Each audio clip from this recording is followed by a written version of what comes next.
kad se vratite opet u svoje djetinjstvo, u ozračje obiteljskoga doma, koje uspomene kao dijete najljepše nosite u odnosu na oca i majku? Uspomene su ta naša tradicija, to hrvatstvo emocionalno koje sam ja upijao.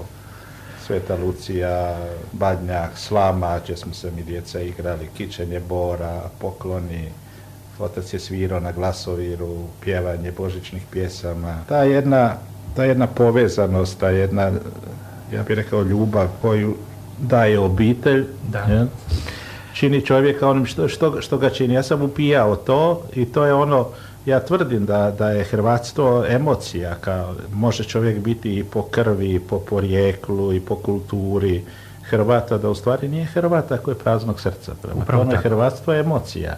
Isto kao i što je vjera emocija. Prema tome ne može se biti racionalni vjer. Možeš Isusa voliti ili ne voliti ako ti nemaš osjećaj ljubavi. Ako ne shvaćaš da je Isus ljubav, da je Bog ljubav, da je On dobro, da upravo u onoj mjeri u kojoj u sebi razvijaš dobro, ti se približuješ Isusu. Samo tako možeš komunicirati.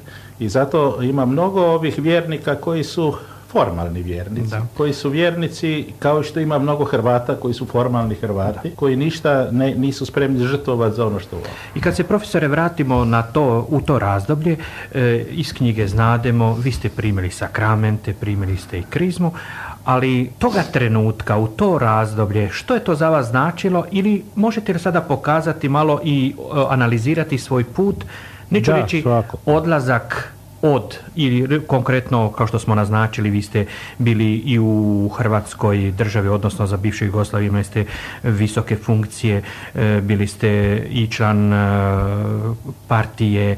Što je to konkretno sve skupa za vas značilo? Možete taj malo razvoj opisati? Što vas je potaklo iznutra da pripadnate upravo toj strani koju ste proživjeli, a onda ćemo kasnije nešto malo, što vas je to u životu dotaklo? Ja sam kao mladić cijele noći čitao. Ja sam bio nezadovoljan sa svijetom u kojem sam živio. Ja sam smatrao da sam ja kao čovjek dužan nešto napraviti da živim u boljem svijetu i za sebe, i za svoje bližnje, i za svoj narod, pa i za čovječanstvo u cjelini.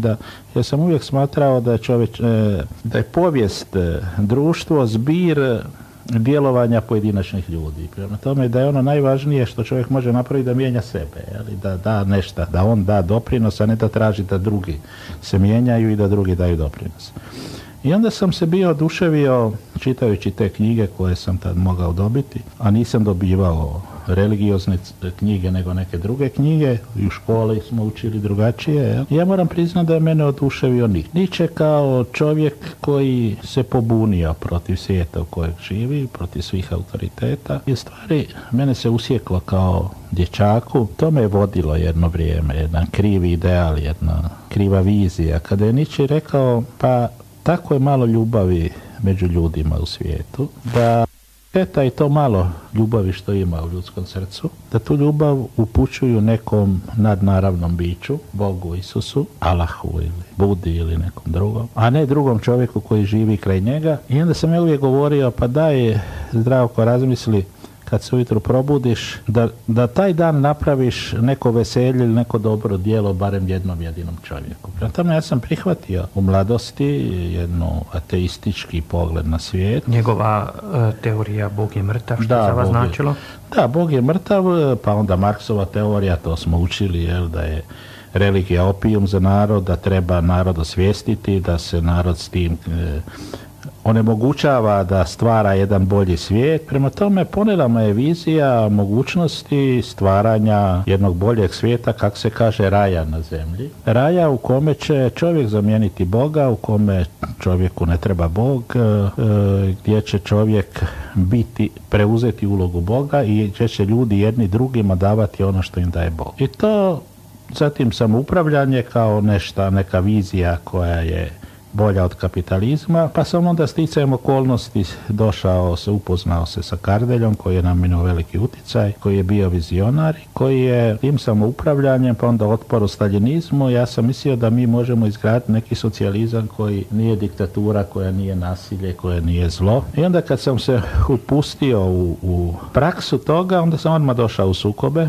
i stalno sam bio u sukobima, dok na kraju nisam shvatio da zlo komunizma, socijalizma nije pogreška, odstupanje od dobre ideje, nego da zlo proizlazi iz same ideje. I da zlo upravo proizlazi iz bezboštva, iz ubistva Boga, jer čovjek ako ne postoji Bog, ako ne postoji Bog kao ljubav, kao ideal kojem on teži, ne može voliti ni drugog čovjeka.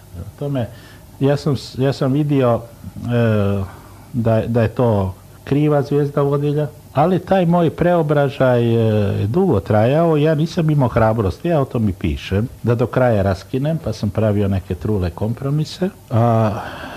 Do raskida je došlo onda kada sam i osobno doživio produhovljenje koje se, vjerovatno to se gomilalo, ja sam čitao, razmišljao. Moje produhovljenje prvo se dogodilo, više je bilo tih događaja.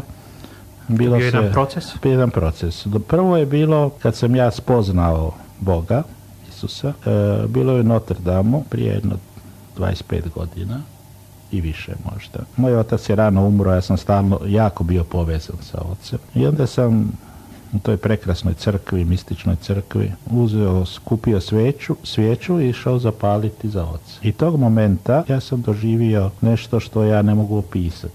Ja i sad to vidim šta sam doživio, ali zato nema riječi. Ja ne mogu to opisati. To je takava bila velika emocija koja je mene, ja sam se rasplakao, ja sam bio savan sebe u ovo i to je bio početak moga sada razmišljanja, traženja. Ja sam se počeo mijenjati kao čovjek. Sve manje mi je bilo važna karijera, uspjeh, ovo. Sve više sam išao u taj duhovni život. Drugi veliki događaj je bio, tu sam, baš o njem sam i pisao u našim ognjištima, kada sam kao potpredsjednik vlade 92. godine bio u Kataloniji u Španjolskoj i kad sam se našao u onom samostanu Montserrat. Da, tu je u stijenama. Kada je 100 svećenika služilo misu za Hrvatsku, kad sam ja tamo bio počasni gost, kad su oni dječaci pjevali i opće ta atmosfera tamo ni na nebu ni na zemlji, kad sam najbliže bio nebu ikad duhovno, opet je još jače sam te emocije doživio koje su značile da mi se dogodila milost. I konačno je bilo negdje 2001. godine kada sam nakon jednog vizionarskog sna ustao, otišao na svoj balkon, to je taj balkon na kojem po noći pišem. Tu su nastale ponoćne misli. I tada i ponoćne misli i tada ide taj moj proces od onoga nedefiniranog stanja. Najprije sam bio možda čak i ateist, onda sam došao u ono stanje što Dostojevski kaže: kada sam vjerovao, nisam vjerovao da vjerujem, kad nisam vjerovao da ne vjerujem. To su bile ponoćne misli o straženje, ali je već tu prevalio sam veliki dio puta i onda sam se opet razbolio. Ja sam već jedan imao kliničku smrt, to pišem u ovoj knjizi. Kad ste imali 16 godina i sad sam se opet razbolio i skoro sam opet umro, imao sam sepsu. Tad sam ponovo neke stvari doživio i nastavio sam pisati drugi dio knjige Ponoćne misli, međutim nakon tog sna i događaja u te noći ja sam otišao na balkon i tada sam osjetio da je taj proces u meni završen. I tada sam bio sjedinjen i sa Bogom i sa prirodom i sa sobom i s drugim ljudima. Doživljate nešto mistično. Da, mistično. Kad biste ipak pokušali malo mucajući izreći taj san, koliko biste mogli to s nama podijeliti? Pa teško. Ja imam neke snove nakon... O tome ja nerado govorim, jer u jednom intervjuu sam o tom malo govorio, onda su pravili sprdnju od mene, ovi ljudi koji ništa ne razumiju, ni ništa osjećaju. A za vas je to nešto što je možda najsvetije? Apsolutno. U redu i neka tako ostane. Da, to je nešto što je samo moje. Ali je toliko, izvor?